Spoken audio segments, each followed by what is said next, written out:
Hello and welcome to the TWSN YouTube channel. My name is Jacob Aframian, and today I'm going to be talking about the 2022 Pro Football Hall of Fame class, what I liked about it, what I didn't like about it, and who I thought should have made it to the Pro Football Hall of Fame this year. Now, let's start with the 2022 class.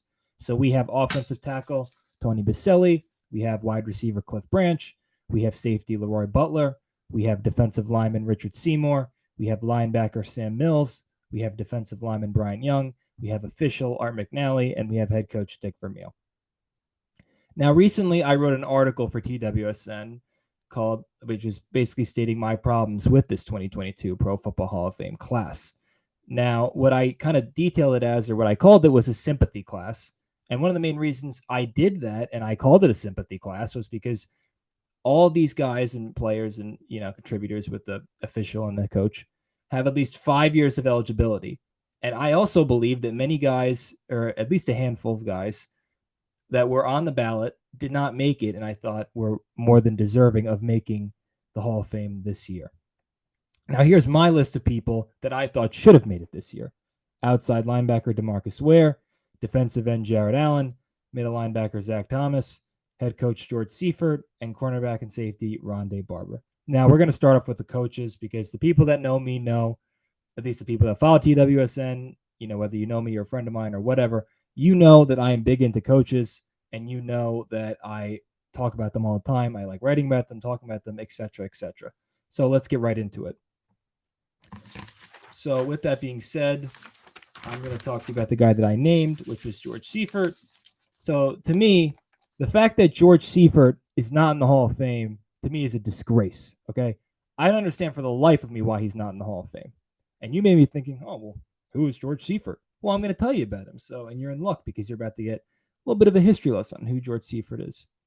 So after the Niners won their third Super Bowl in the 80s, which was about 1988 season, probably in the year of 1989 when they won it, the great Bill Walsh, who to me is a top 10 coach of all time, he is obviously the godfather of the West Coast offense, which has brought huge innovations to the NFL and has greatly impacted it over the last 30 plus years. He retired, and the man that took over for him was his defensive coordinator, George Seifert. He had been there for a while, and it seemed like Walsh felt and their owner, Eddie DeBartolo, felt that this was the guy that they could entrust with taking over the franchise. So Seifert did that. And although he's not Bill Walsh, it's easy to say he was definitely not as good as Bill Walsh as a coach. That does not mean that he, by any means, was bad. He was pretty darn good. He coached the Niners for 8 years. He managed to win 2 Super Bowls in that time, and he missed the playoffs only once.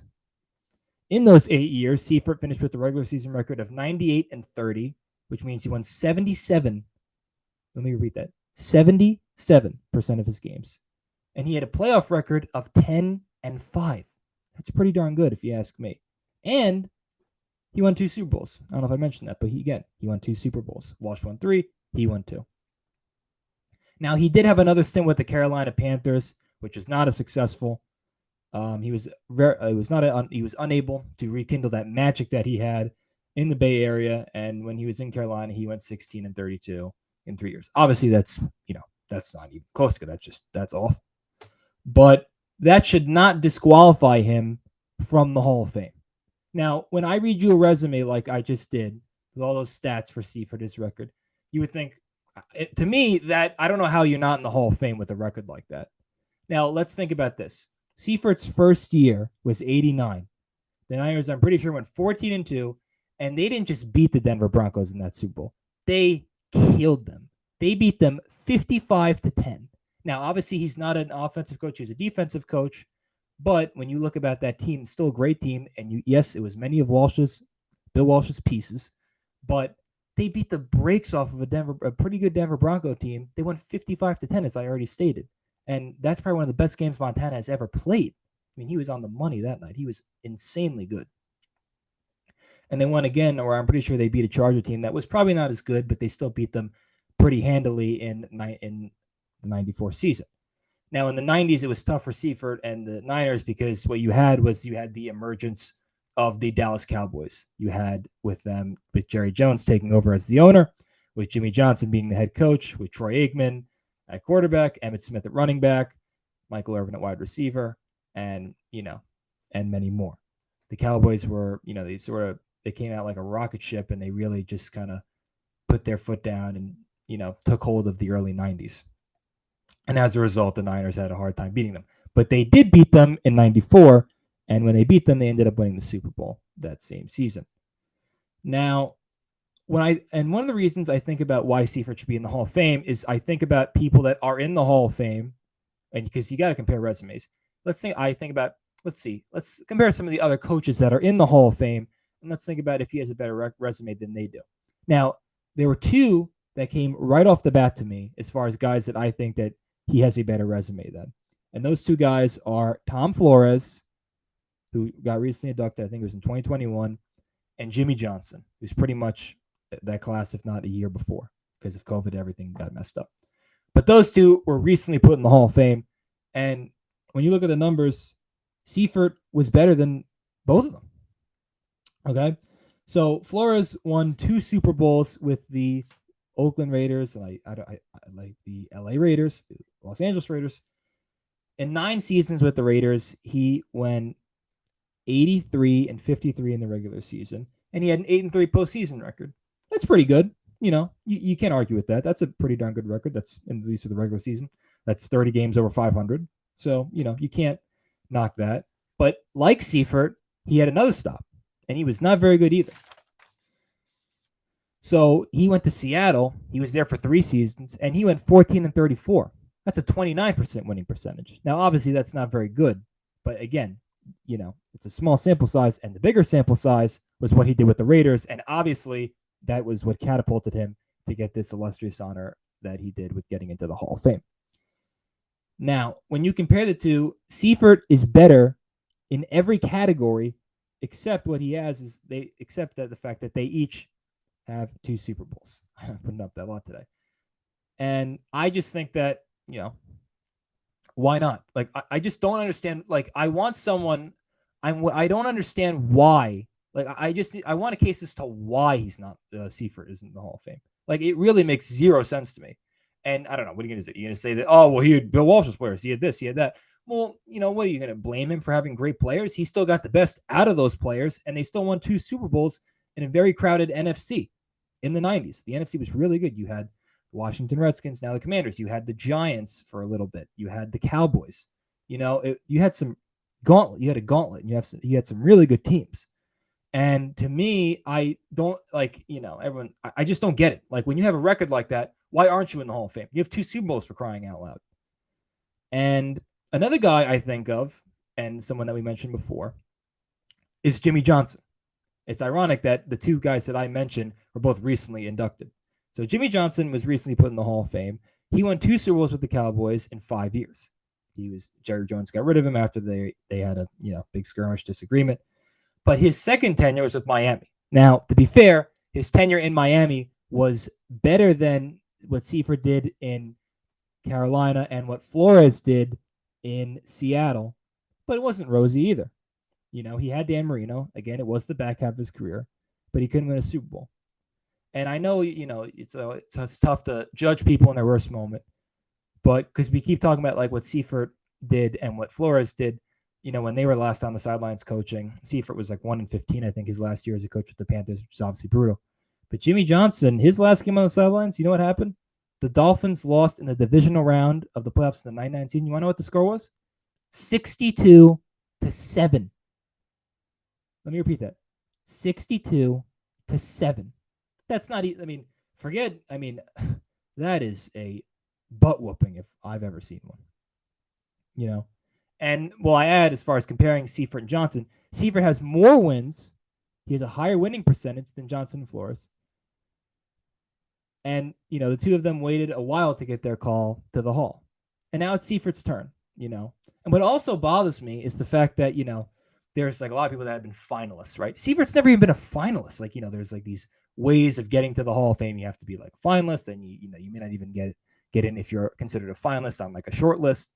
And they've recently, in recent years, they've had ways of expanding it where, you have guys that have, if they haven't gotten in, they have second chances. And Don Coryell, the coach of the Chargers for many years, is someone that recently has put on that. Mike Holmgren, coach of the Packers and the Seahawks, Dan Reeves. But still, Seifert's name isn't in there. I like, what did this guy do? I mean, I know that apparently he was not very good when he went to television, and he was so bad that he was relieved of his duties on television in the middle of the season, which is, not a good look. But again, who cares? I mean, this is about football. We're putting it. This guy deserves to be in the Hall of Fame for what he did on the football field as a coach. Now, to me, I don't understand why he's not in the Hall of Fame. Again, it's egregious. It's a disgrace. It's ridiculous. And I sincerely hope that they put him in before he passes away, because we've seen that a lot. They like to put the NFL, the Hall of Fame. Sometimes they wait. They wait for someone to pass on, and then they put them in. Cliff Branch, who we listed earlier, a guy with the Raiders, prime example. He passed away in 2019. Now they put him in the Hall of Fame. Should have been in the Hall of Fame years ago. It's disappointing. Another guy with the coaches, and I know I've been on this for a while, but I want to get on this, that they put in this year, was Dick Vermeil. Now, I like Dick Vermeil a lot, but at the same time, there is no way he's more deserving than George Seifert. He's just not, So Vermeil coached 3 franchises over the course of 15 years on and off. First, he spent 7 seasons with the Philadelphia Eagles from 1976 to 1982. He took a long break from coaching after he was worn out. He was exhausted. He just, he couldn't handle it. He couldn't handle the grind. He needed a break.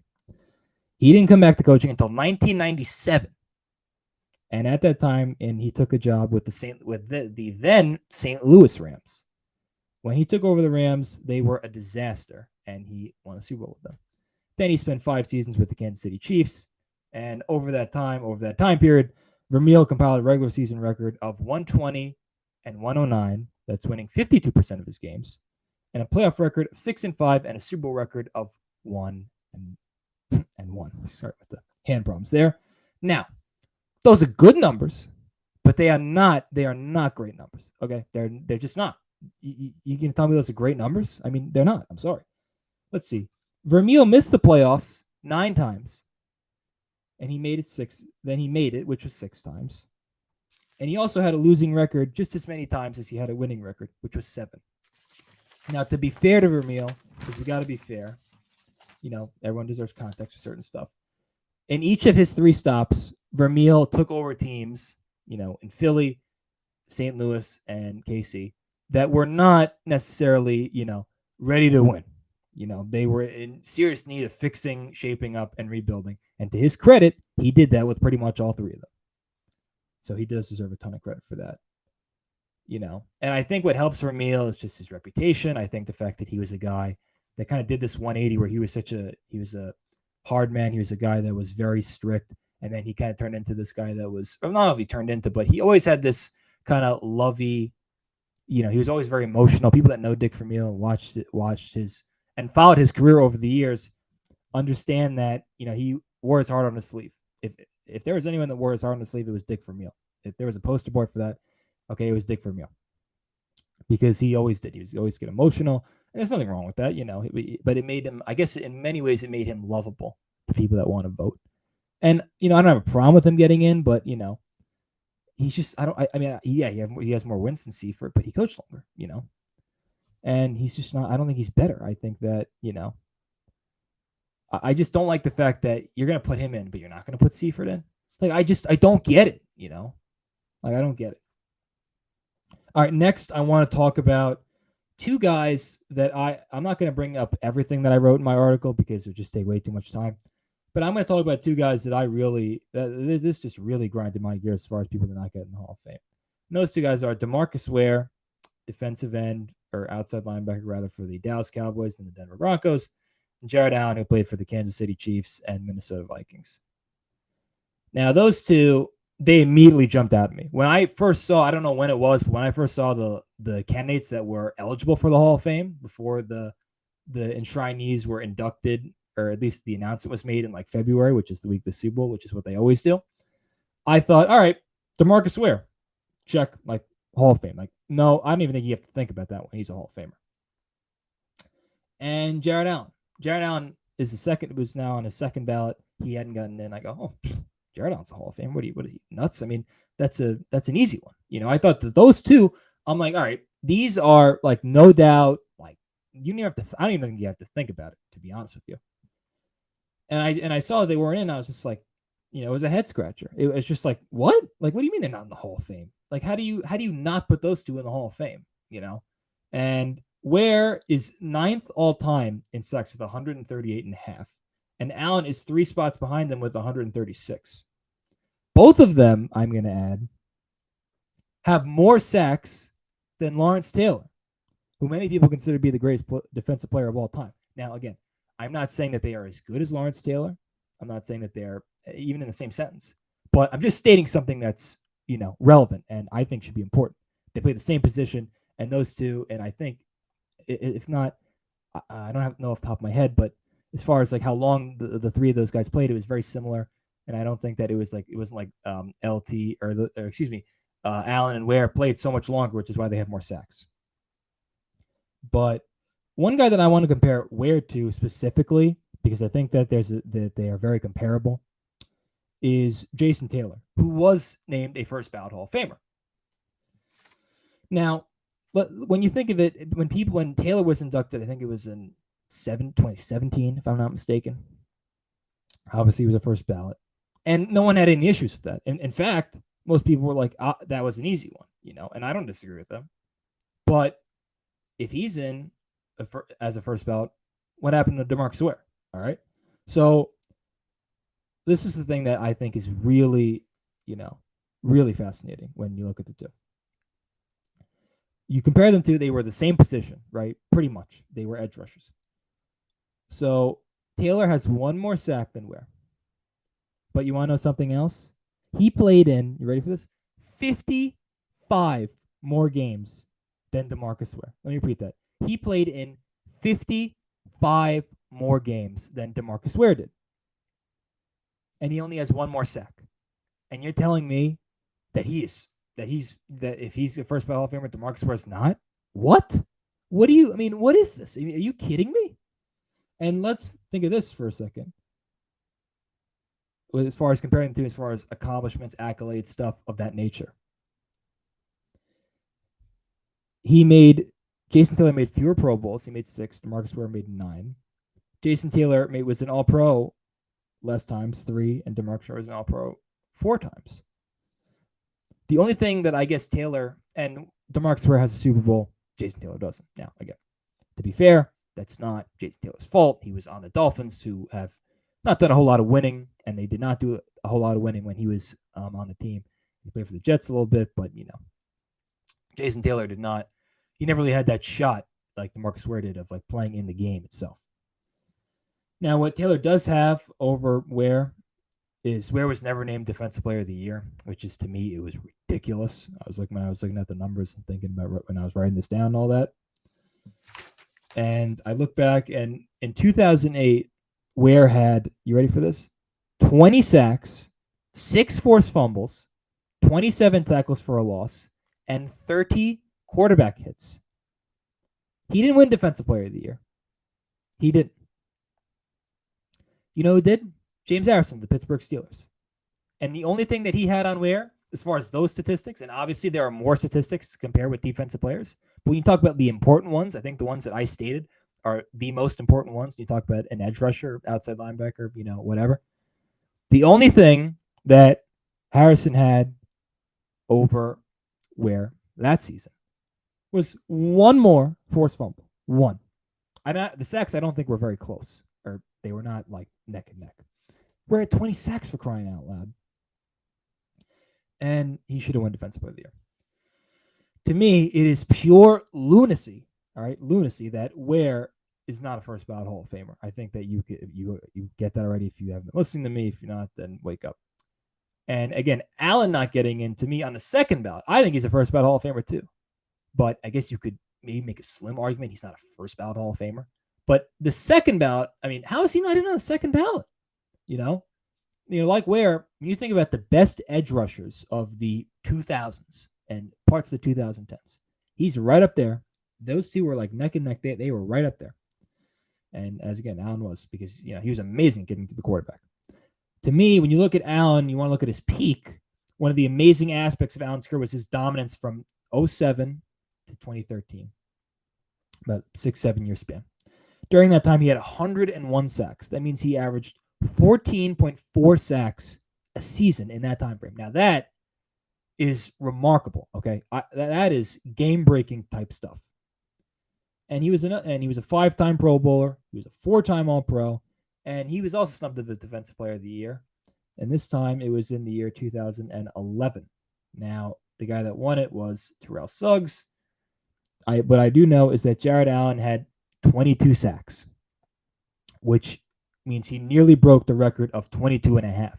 Now, that's been a record that's been held for a relatively long time. But anytime you have 22 sacks, to me, that's like, check. Like, what else do you need? I mean, come on. I mean, like, how can you not make the Hall of Fame if you have, excuse me, forgive me, not the Hall of Fame, be Defensive Player of the Year if you didn't have 22 sacks? Now, let me look up Terrell Suggs' numbers in 2011. Let's see. 2 picks, 7 forced fumbles, 14 sacks, 23 quarterback hits. That's pretty good. But to me, I still don't know how Allen did not win it that year. I think it's ridiculous.